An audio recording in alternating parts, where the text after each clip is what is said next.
The crystal chandelier cast dancing shadows across the marble floor of the Al-Hakim Mansion's grand ballroom as the evening's most exclusive charity gala reached its peak. With 200 of Los Angeles's wealthiest socialites dressed in designer gowns and tailored tuxedos, mingling beneath priceless artwork, while a string quartet played classical music from an elevated platform. But every conversation stopped mid-sentence and every champagne glass froze, halfway to shocked lips, when Malik Al-Hakim, the notoriously reclusive oil heir who had refused every dance invitation from socialites, heiresses, and Hollywood actresses throughout the evening, suddenly took the hand of a young black woman in a simple navy dress and guided her onto the dance floor with the kind of gentle reverence typically reserved for royalty. What the gasping crowd didn't know was that the woman gracefully waltzing with the 43-year-old billionaire was not a mysterious new romantic interest, but rather Zara Thompson, his housekeeper of 3 years, and that the 8-year-old boy watching from the doorway with wide eyes and a proud smile was her son Marcus, whose recent diagnosis with leukemia had brought these two unlikely souls together in ways that would challenge everything the wealthy elite thought they knew about love, family, and what truly mattered in life. The whispers that rippled through the assembled guests carried shock, confusion, and barely concealed outrage as they watched their host perform a flawless waltz with someone they had never seen at their exclusive social events. The precision of Malik's movements and the tender way he guided Zara through the complex steps revealed not just classical training, but emotional investment that contradicted everything they thought they knew about the reclusive billionaire who had spent years avoiding romantic entanglements. "Is that his housekeeper?" Helena Vanderbilt whispered to her companion, her voice carrying the kind of scandalized disbelief that typically accompanied revelations about inappropriate relationships between employers and domestic staff. The possibility that Malik Al-Hakim, one of the city's most eligible bachelors, had developed romantic feelings for a woman who cleaned his house challenged fundamental assumptions about social boundaries and appropriate relationships. The dancing couple seemed oblivious to the social earthquake they were creating, moving together with the kind of natural synchronization that suggested extensive practice or intuitive connection. Malik's usual social awkwardness had disappeared completely, replaced by confidence and grace that revealed a side of his personality that few guests had ever witnessed during years of formal charitable events and business gatherings. Malik had inherited his father's petroleum empire at the age of 35, along with the social obligations that came with managing one of California's largest privately held companies. But he had also inherited his father's profound social anxiety and preference for solitude that made public events feel like torture rather than opportunity. The monthly charity galas that his public relations team insisted he host were exercises in endurance, where he would make brief appearances, write generous checks, and retreat to his private study, while guests continued their networking and social positioning without him. His father's legacy included not just financial wealth, but also emotional patterns that had shaped Malik's approach to relationships and social interaction. The elder Al-Hakim had been a brilliant businessman whose success had come at the cost of personal connections, creating a family environment where achievement was valued over affection and where social status mattered more than authentic human relationships. The isolation that wealth and social position had created around Malik's life had been reinforced by experiences with women whose interest in his personality extended only as far as his bank account, creating cynicism about romantic relationships that had kept him emotionally distant despite his longing for genuine connection. The parade of ambitious socialites, fortune-hunting actresses, and strategically positioned heiresses had taught him to view romantic overtures with suspicion rather than hope. The evening had followed its usual pattern, with Malik making polite conversation with major donors and board members while carefully avoiding the more predatory socialites who viewed his bachelor status as a challenge to be conquered through strategic positioning and calculated charm. His wealth made him a target for ambitious women whose interest in his personality extended only as far as his bank account, creating a cynicism about romantic relationships that had kept him isolated despite his longing for genuine connection. The guest list for the evening had been carefully curated by his social secretary to include the usual mixture of philanthropists, business leaders, and cultural influencers whose attendance would ensure maximum visibility for the charitable cause while providing networking opportunities that justified the enormous expense of hosting such events. The careful balance between social obligation and genuine philanthropy had become a monthly ritual that Malik endured rather than enjoyed. The transformation of his family's Beverly Hills estate into a venue for charitable fundraising had been his compromise with the social expectations that came with his position, allowing him to contribute meaningfully to causes he cared about, while maintaining the privacy and control that made such events bearable. Tonight's beneficiary was the Children's Cancer Research Foundation, a cause that had become personally meaningful to him through circumstances that most of his guests would never know about. The mansion itself had been designed by his grandfather as a statement of success and cultural sophistication, with architectural elements imported from European palaces and art collections that rivaled those of major museums. But the grandeur that impressed visitors had always felt cold and impersonal to Malik, more like a museum than a home, lacking the warmth and authentic human connection that money could not purchase. Zara Thompson had been working for the Al-Hakim household for 3 years, having been hired initially through a staffing agency that specialized in placing domestic workers with high net worth families who valued discretion and professionalism. Her background check had revealed a woman of impeccable character, a single mother who had worked multiple jobs to support her son while completing her nursing degree.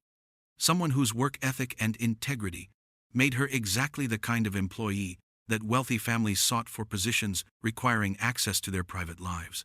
The rigorous screening process that preceded her employment had included interviews with previous employers, financial background checks, and psychological evaluations designed to identify potential problems before they could affect the household's security and privacy. But no amount of professional vetting could have predicted the personal connection that would develop between employer and employee over months of shared daily routines and gradual mutual recognition. What the background check hadn't revealed was Zara's natural warmth and intelligence, qualities that had gradually transformed Malik's sterile household into something resembling a home. Her presence had brought life to rooms that had been maintained in museum-like perfection, and her genuine care for his well-being had slowly broken through the barriers that wealth and social position had created around his daily existence. The changes she had brought to the household had been subtle at first, small improvements in daily routines that made the enormous house feel more comfortable and welcoming. Fresh flowers appeared in rooms that had been decorated only with expensive art. Meals became occasions for conversation rather than solitary consumption, and the oppressive quiet that had characterized the mansion was replaced by sounds of life and activity. Her nursing background had made her attentive to Malik's health and well-being in ways that went beyond typical domestic service, noticing signs of stress and isolation that his business associates had either ignored or failed to recognize. Her professional training in caring for people had naturally extended to concern for her employer's physical and emotional welfare. The relationship between employer and employee had evolved slowly and carefully, with both of them conscious of the social and professional boundaries that their respective positions required them to maintain.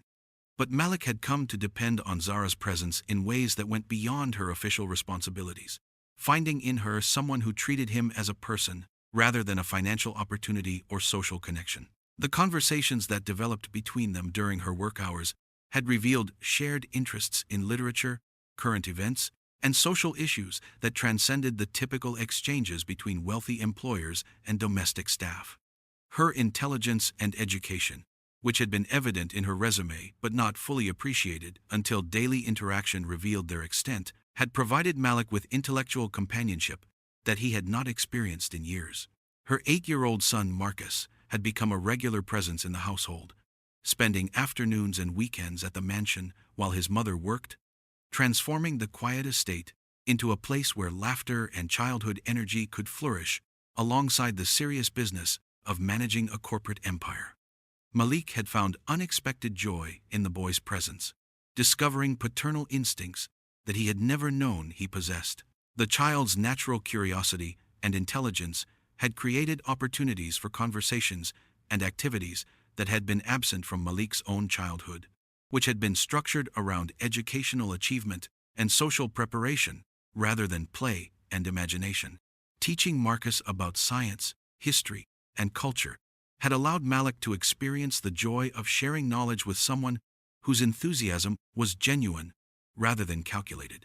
Marcus's presence had also revealed Zara's skills as a mother, qualities that Malik found increasingly attractive as he observed her patient guidance, loving discipline, and consistent prioritization of her son's needs over her own convenience. The sacrifices she had made to provide Marcus with stability and opportunity despite limited resources had demonstrated character traits that wealth could not purchase or develop. The diagnosis that had changed everything had come 6 weeks earlier, when routine blood tests during Marcus's annual physical had revealed abnormalities that led to more extensive testing, and ultimately, the devastating news that the 8-year-old was suffering from acute lymphoblastic leukemia. The disease that threatened to destroy this child's future had also revealed the depth of connection that had developed between Malik and the small family that had become the heart of his previously empty household. The morning when Zara had received the phone call from Marcus's pediatrician had transformed the household's daily routine into crisis management as she struggled to process medical information while maintaining professional composure in her work environment. Malik's observation of her quiet strength under impossible pressure had confirmed his growing recognition that she possessed qualities of character that he had never encountered in his social circles. The medical terminology and treatment options that Marcus's diagnosis had introduced into their daily conversations had required both Malik and Zara to become educated about pediatric cancer, a subject that neither had ever expected to need to understand. The complexity of treatment protocols and the uncertainty of outcomes had created shared anxiety that transcended their professional relationship. Malik's response to Marcus's diagnosis had been immediate and comprehensive, arranging for treatment at the finest pediatric cancer center in the country, while ensuring that Zara could focus entirely on her son's care without worrying about employment or financial security. His wealth had provided access to experimental treatments and specialists that offered hope beyond what standard insurance coverage could provide. The private conversations between Malik and Zara about Marcus's treatment had revealed the depth of emotional investment that had developed on both sides, as they found themselves planning for a child's future with the kind of shared commitment that typically characterized married couples rather than employer-employee relationships. The formal boundaries of their professional arrangement had been rendered meaningless by the urgency of medical crisis. But more significantly, the crisis had revealed emotional investments that neither Malik nor Zara had fully acknowledged, as they found themselves united in their determination to fight for a child whose well-being had become central to both their lives. The formal boundaries of their employer-employee relationship had given way to something deeper and more authentic, built around shared love for a boy whose courage in facing his illness had taught them both about resilience and priorities. The hospital waiting rooms, where they had spent countless hours during Marcus's treatment, had become the setting for conversations about life, death, hope, and fear that had created intimacy between them that would have been impossible under normal circumstances. The artificial social barriers that had initially defined their relationship had been stripped away by the raw emotion of caring for a sick child. Marcus's treatment schedule had required both of them to reorganize their lives around medical appointments, therapy sessions, and hospital stays that had created a family routine built around shared responsibility for his care. The boy's needs had become their priority, transcending considerations about appropriate professional boundaries or social expectations. The evening's charity gala had been planned months in advance, but the selection of the Children's Cancer Research Foundation as beneficiary had taken on personal meaning that Malik's guests could not have understood. Every dollar raised would contribute to research that might help other families facing the same devastating diagnosis that had upended their household's peaceful routine. The irony that Malik's most successful fundraising event would be motivated by personal experience rather than abstract philanthropy was not lost on him, as he recognized that his previous charitable activities had been motivated more by social obligation than genuine commitment to the causes being supported. Marcus's illness had taught him the difference between writing checks and caring about outcomes. The guest list for the evening had included several families whose children had benefited from the research that the foundation supported, providing Marcus with opportunities to meet other young cancer patients and survivors who could share experiences and provide mutual support during the difficult treatment process. These relationships had become an important part of his emotional healing alongside the medical interventions. Zara had not been scheduled to work during the gala, but Marcus's treatment schedule had required her to be at the hospital for most of the day, and she had stopped by the mansion afterward to check on some household matters before heading home to their small apartment. Her simple navy dress was appropriate for her work environment but modest compared to the designer gowns worn by the evening's guests. The contrast between her understated elegance and the ostentatious display of wealth that characterized the evening's fashion choices had made her even more noticeable to guests who were accustomed to judging people by their clothing and accessories. Her natural beauty and dignified bearing had created curiosity about her identity, even before Malik's unprecedented invitation to dance.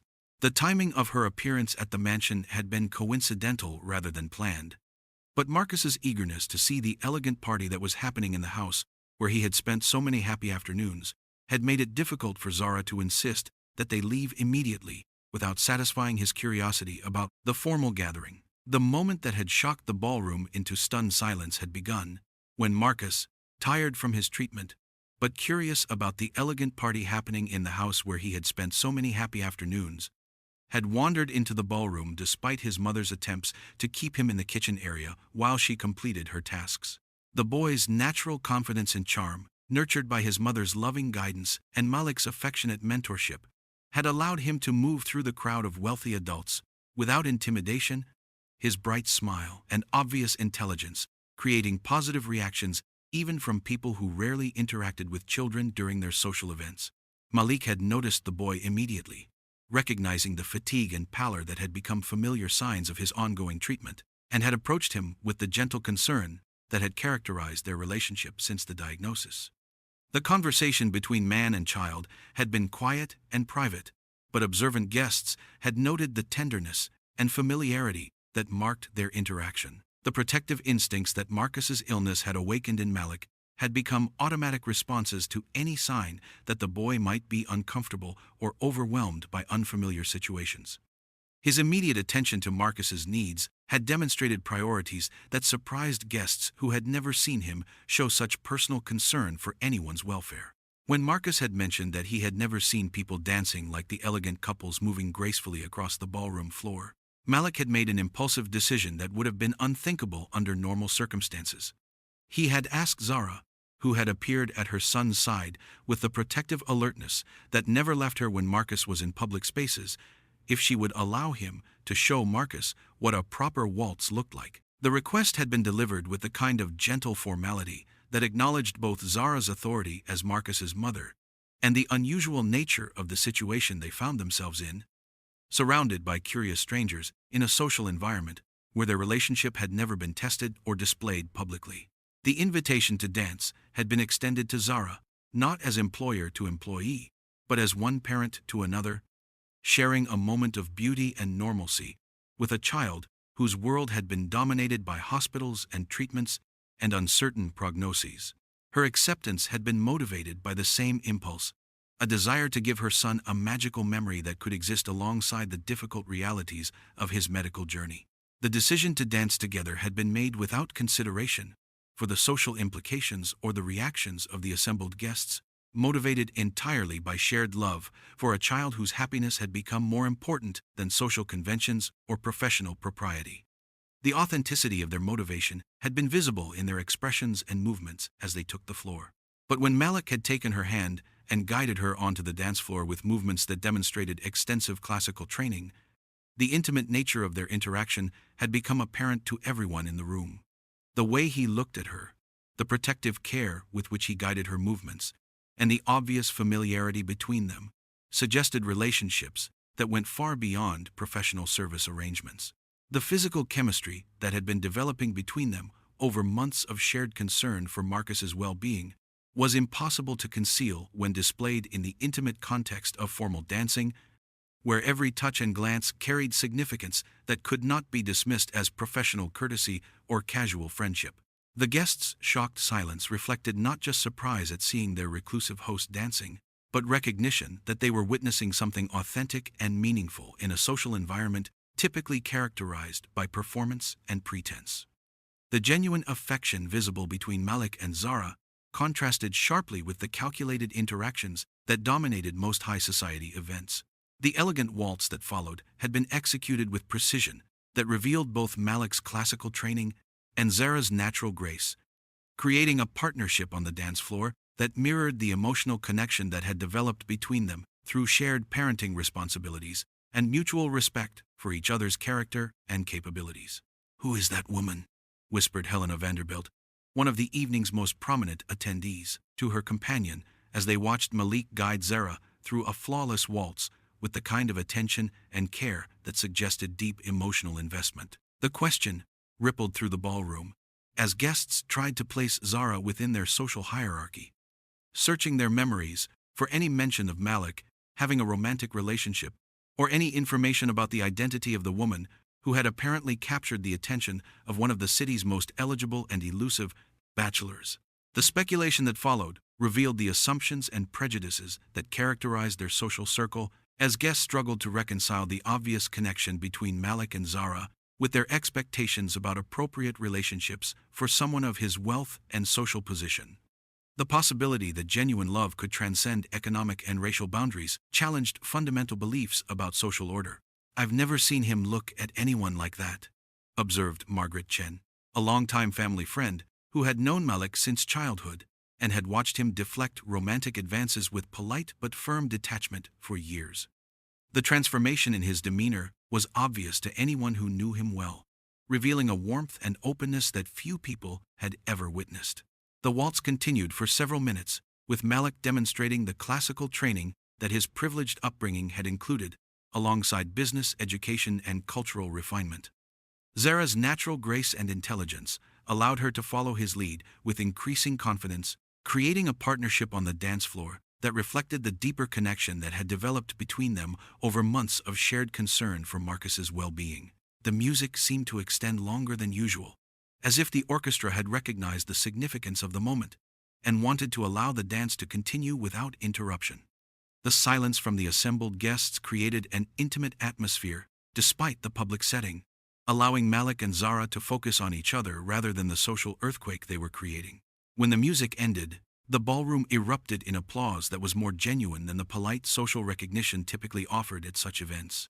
The guests had witnessed something real and beautiful, a moment of authentic human connection that reminded them why they had supposedly gathered to support charitable causes rather than simply to see and be seen. The applause continued longer than conventional politeness required, as if the assembled guests were acknowledging not just the quality of the dancing, but the courage required to display authentic emotion in a social environment that typically valued calculation over spontaneity.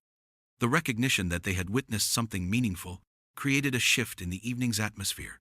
Malik's brief speech to the assembled guests, delivered while keeping one protective hand on Marcus's shoulder and another on Zara's arm, explained the personal motivation behind his support for pediatric cancer research.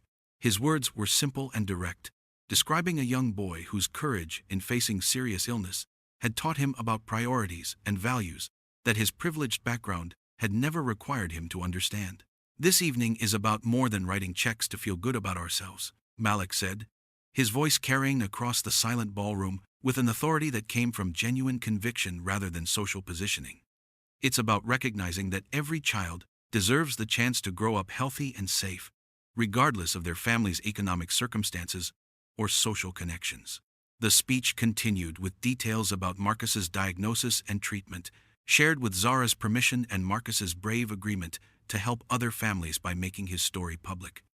Malik's description of watching an 8-year-old face medical procedures with more dignity than most adults showed in minor inconveniences had moved several guests to tears and transformed the evening's fundraising from social obligation into personal mission.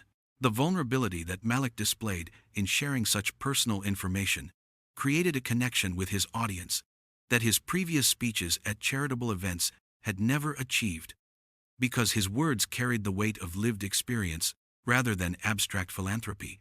The transformation from distant host to invested advocate was obvious to everyone present. The revelation that Zara was his employee rather than his girlfriend created a different kind of shock, as guests processed the implications of their obvious emotional connection and Malik's public declaration of care for her family. The boundaries between personal and professional relationships had clearly been transcended by circumstances that demanded human responses rather than social protocols. The courage required to publicly acknowledge relationships that violated social expectations created respect among some guests, while generating scandal among others. But the authenticity of Malik's commitment was impossible to question, given the evidence of his actions and the obvious depth of his emotional investment in Zara and Marcus's well-being. "The Thompson family has taught me what real strength looks like," Malik concluded, his arm tightening protectively around Marcus as the boy leaned against him with the casual affection that had developed over months of shared time and concern. "And they've shown me that the most important investments we can make are in the people we love and the causes that reflect our values." The evening's fundraising exceeded all previous records, with guests inspired by the authentic emotion they had witnessed to contribute more generously than social expectations typically demanded. But more significantly, the public revelation of Malik's relationship with Zara and Marcus had transformed his social position from eligible bachelor to committed family man, even without the legal formalities that typically define such relationships. The transformation in the evening's energy following Malik's speech was palpable as conversations shifted from social gossip to substantive discussion of the charitable cause being supported, with several guests sharing their own experiences with pediatric illness and committing to ongoing involvement rather than simple financial contribution. The months that followed brought changes that rippled through both the Al-Hakim household and Los Angeles high society. Marcus's treatment progressed successfully, with access to experimental therapies made possible by Malik's resources and connections, providing hope that exceeded initial medical prognoses. But the more significant changes were emotional and social, as Malik's public commitment to Zara and Marcus redefined his identity and priorities. The formal adoption proceedings that Malik initiated to make Marcus legally his son were conducted quietly, but with the same thorough attention to detail that characterized all his business dealings. The legal recognition of relationships that had developed organically through shared love and concern provided security and stability that allowed the family to plan for a future that no longer depended on employment arrangements or charitable generosity. The legal process had required extensive documentation of the relationship between Malik and Marcus, including testimony from medical professionals, educators, and household staff who could verify the authentic nature of their father-son bond that had developed over months of shared experiences and mutual affection. Zara's transition from housekeeper to partner, and eventually wife, was handled with the same discretion and care that had characterized their relationship's development, though the social implications of their union continued to generate discussion among the wealthy circles that had previously viewed Malik as an eligible but unattainable prize.